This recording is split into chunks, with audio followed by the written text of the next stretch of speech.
Oh my God, I absolutely hate that woman's voice. Ladies and gentlemen, boy, do we have a special show for you tonight.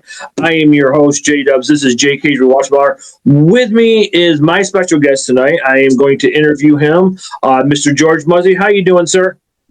I'm good. So before we get into your solo project that is just catching fire, the Walking Dead files, you had something that you wanted to share briefly. So I want to turn the show. Yeah.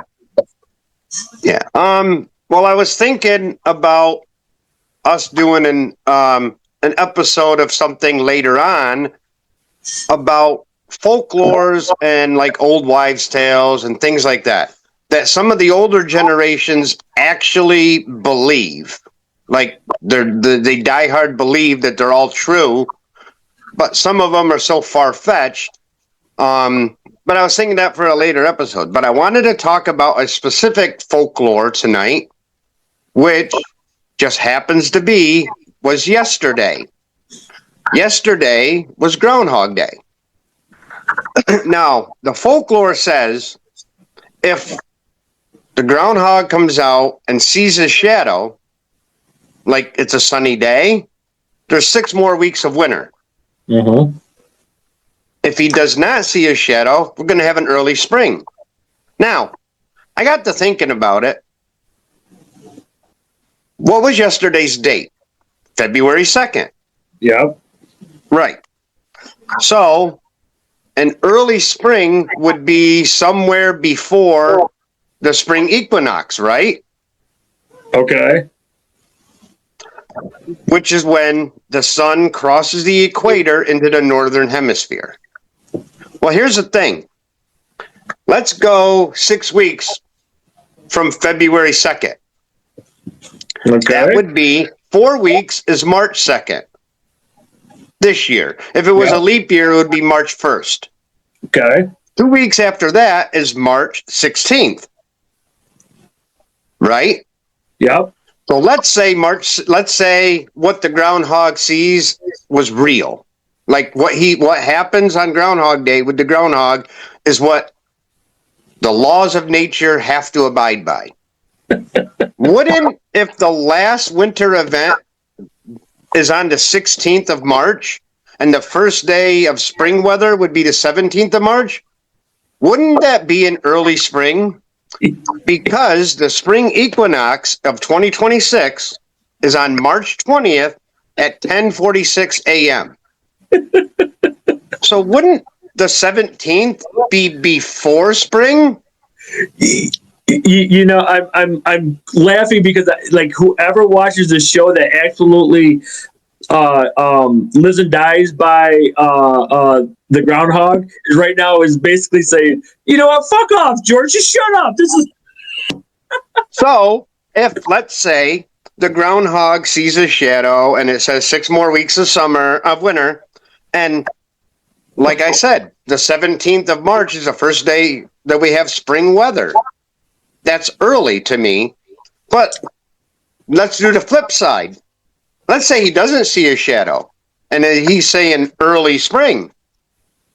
Well, since March 20th is the first day of spring officially, let's say the 18th, we have a little snow. A little snow comes out of the sky. But then the 19th, it warms up to 45, 50 degrees, and we have our first day of spring. That means that's early because it's the day before, right? In essence, 6 weeks of winter could be better than an early spring. you understand the conspiracy theory? It's like wait a second, they're both early in a way. I mean, how early is early? I mean, early to me is like if you say, hey, I'm going to pick you up at 6 o'clock and you're here at 5:30. That's right. Early. I agree. You're not extremely early, but you're early. Like if you tell me, it's the same as if you tell me you're going to pick me up at 6 and you get here 5 minutes after 6. Well, you know what? I've been waiting for 5 minutes. I cannot wait to see the comments of this right here. Holy crap. Yeah, that was it. I was thinking about it because somebody said 6 weeks, and I'm thinking, I'm like, 6 weeks. I think the folklore should have said 7 weeks, because 7 weeks would have put you past spring. But 6 weeks puts you before spring. Because, and the only reason I thought of it, because February is, except for leap year, February is exactly 4 weeks long. Mm-hmm. It's exactly 28 days, except for on leap year.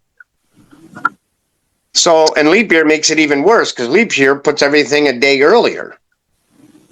So it was just something I thought about when, in the last few days, when they've been talking about Groundhog's Day, and, you know, Groundhog Day coming up, and blah, blah, blah. And I got to thinking, I'm like, wow, either way is an early spring if the groundhog prediction was law of nature. Right. Obviously, we know we've gotten snow in upstate New York in April. Yeah, I remember I Yankee. think it was like 10 or 12 years ago. I don't know exactly how long. I could figure it out by my jobs, because I know what job I had when it happened. I remember one April, they said, well, we're going to get a little bit of snow. We're going to get some snow overnight. And it was sketchy. It was one of those sketchy ones. It's like you could get anywhere between 3 inches and 12 or something like that. And we got the 12 pretty much. I remember, because I remember walking out to my truck and along the house, and I only had the dim porch light. I had to be to work when I worked there at 5:45. Okay. It was a perfect job, though. I worked 5:45, and when we didn't do overtime, I got paid for lunch. I worked 5:45 to 1:45. It was about 25-minute drive to work, so on the way home, if I didn't have to stop anywhere, I was sitting in my house at 2:15 in the afternoon. I like those hours. Yeah. The place is closed down now. Well, they closed the Ithaca plant, the Ithaca part of it.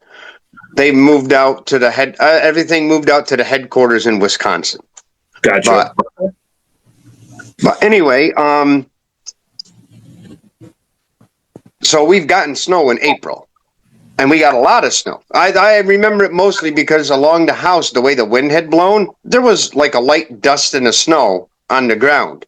But I'm only going by the dim porch light. I get in my truck and I start my truck up, and I was probably looking at my phone or something. I don't know. I wasn't even paying attention, letting the truck warm up, because I didn't have auto start back then. And I looked up, and I'm like, even though I had a big 4-wheel drive pickup, I'm like, I'm not going anywhere. The snow has drifted, so it's over the hood of my truck. Damn. I'm like, I'm not going anywhere. So I ended up having to use a vacation day that day. No big deal, you know, and then I got the driveway cleaned out and all that. But it was just that fact that was in April. So we know that obviously the groundhog doesn't mean a thing. Yep, I agree. But it's something good to give people something. I mean, yeah, and you know what? Good deal for Puxatawney, Pennsylvania. I mean, I've never even heard of a place like that. I mean, it's a smaller town, I'm sure. They probably make more money, especially when it's on a Monday like it was this year. I'll bet you everybody came into town on Sunday. No real football, except for unless you are a Pro Bowl watcher. Yeah. There's no real football on, no real things going on. They probably came into town on Sunday. So they spent all day Sunday, stayed the night, probably made a day of it on Monday, or at least part of the day before having to go home. So they probably make more money in those 2 days than the town makes all year. You know, and plus the movie that they made of it. So, yeah. Right. I'm sure they had to have some proceeds. I don't know. Maybe even the groundhog in the movie was Phil. Yeah, maybe. It might have even been Phil. You know, I don't know. I don't know if it was or not. They may have. I don't even know. Maybe they even did part of the movie there. I don't know. I can't wait to see what some of the comments and reactions are from. Yeah. I'm sure some of the older folks that truly believe in the groundhog, are saying, what do you mean? And then they do, but if they do the math and they have an open mind, they will see that 6 weeks ends before spring begins. Well, and mainly that, I guess that's society's fault. American, I guess, I don't want to say American, but Northern Hemisphere, everybody thinks that, everybody naturally thinks that December, January, February is winter, March, April, May is spring, June, July, August is summer, September, October, November is fall. Yep. When technically more of December is fall than winter. And more of March is winter than spring. More of June is spring than summer. And more of September is summer than spring. Than fall. Yeah. Because it's like right around the 20th. Sometimes it goes from like the 19th to like the 21st or 22nd, depending on when it's where the sun is at the time, is basically what it is. All right. That's all. But what I want to do is I want to kind of promote an idea of us doing an entire episode about folklore and old wives' tales, and we can all look up some of the funnier ones and some of the, because some of them are, I've seen a few of them, and some of them are just so far-fetched. It's like, but some people believe them.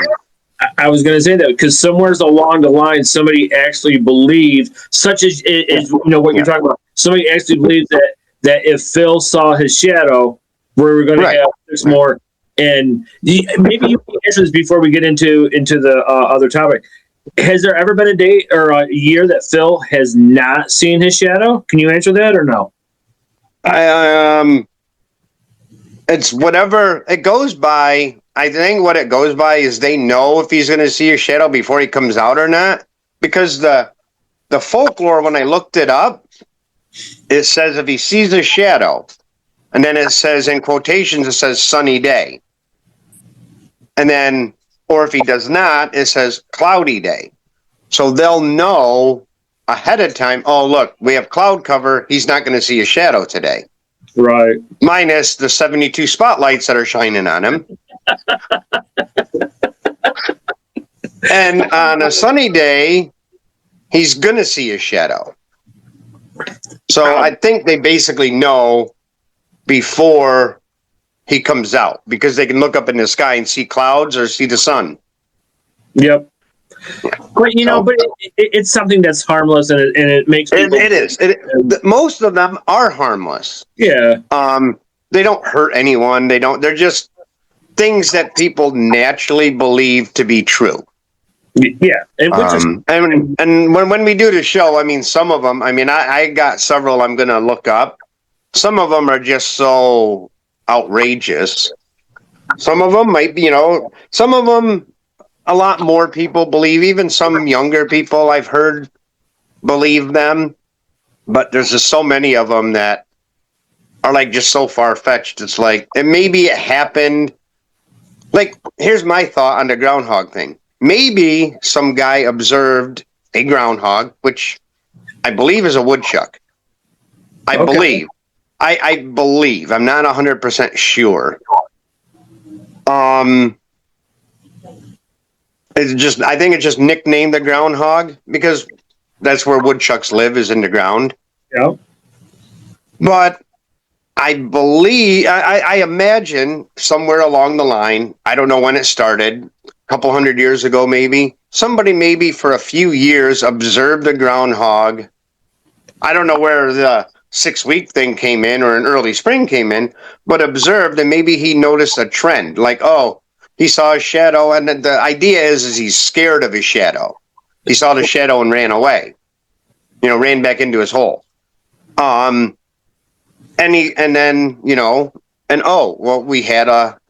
had 6 weeks of winter. maybe 3 or 4 times he saw that. Maybe 3 or 4 times when he didn't see a shadow and stayed out, we had an early spring. So maybe that's where it started, and then they just made it. This is how it goes every year. If he sees it, I'd have to look up a little bit more about where it started, how, and we'd have to do that. We'd want to do that with all of the folklores and old wives' tales. And I guess you could say old farmers, That's exactly what I was thinking. I mean, I know my wife Jen always knows. She can look at the height of the corn stalk, and she can say, it was planted late or planted early or right. Yeah. A lot of times you can, as long as the soil. I mean, obviously there's other variances, but most farmers know what soil they can plant corn in. Right. So maybe. Yeah, because they have. Yeah, well, because they do have the late corn where they plant. I know they have like field corn. They plant sometimes later, not all of it, but sometimes later. But they do that because on the field prior to that, they have in the winter they plant after they harvest the field corn, they plant a spring. Whatever, wheat. And it's not wheat, can't be wheat, but they plant something that they would harvest in the spring. And then afterwards they plant the field corn, because the field corn is just to feed their animals or, I know the field that surrounds our property, sometimes it's corn. One year it'll be buckwheat, then it'll be soybeans. And so, it's, a lot of times it's best to rotate them. Unfortunately, that job I worked at was raising bulls. We didn't have where we only planted corn or hay. Those were the only 2 things. Gotcha. And we didn't bale the hay. We chopped it. And I know you've gone by them. They call them silos, but they're not really silos. It's the cement blocks. And you see the big mound, and you always see the tires on top. But a tire is just what they use to hold down the tarp. But it's silage. Basically, it's chopped hay and chopped corn. Right. That's all it is. Yep. Mixed in together, and it looks musty. And sometimes when you open it, it's like the smell is just terrible. Yeah. Cows love it. The cows love it. Yeah. But all right, because it's moist. Because it's moist is why. Yep. And if anybody's ever been around any like wet grass or stalks or anything like that, you can already know what the smell is. So yeah. Oh yeah. But I think what I'll do is I'll just take a quick commercial break, and then we'll back and we'll talk about your growing solo show, George Muzzey's The Walking Dead Files, and I'll ask you some questions, and Okay. All right. Sounds good. Be right back.